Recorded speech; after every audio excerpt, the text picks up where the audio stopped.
So my challenge to you, this isn't exercise for exercise's sake. This isn't forcing yourself to go to the gym. This isn't movement for movement's sake. This is find your movement, the movement that fills you with joy. So I challenge you to be creative, walk, run, swim, dive, play tennis, kick a football, even head off to one of those early morning sober raves. That's actually a thing, you should try them. Whatever you need to do, but the magic ingredient here is enjoyment. So what would happen if we moved more? And what is possible for movement as an intervention?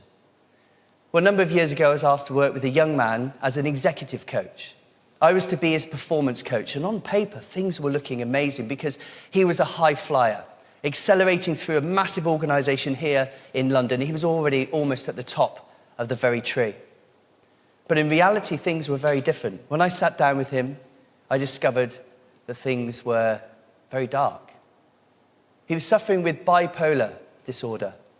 He was under the care of a psychiatrist, and over the past 5 or 6 years, the symptom severity of his bipolar disorder had slowly been increasing, and therefore the medication he was on subsequently was being upped and upped and upped, and he found himself to a point where it was tearing him, his young family apart, and he was right on the edge. We made one intervention. I asked him what he loved to do, movement-wise. He proceeded to tell me a story how he used to love to run when he was younger.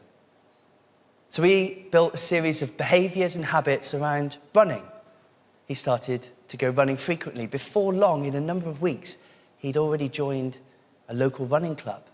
And this journey went on, and 6 months down the line, he ran in his local half marathon with his wife, his children, extended friends and family cheering him on, the most momentous day.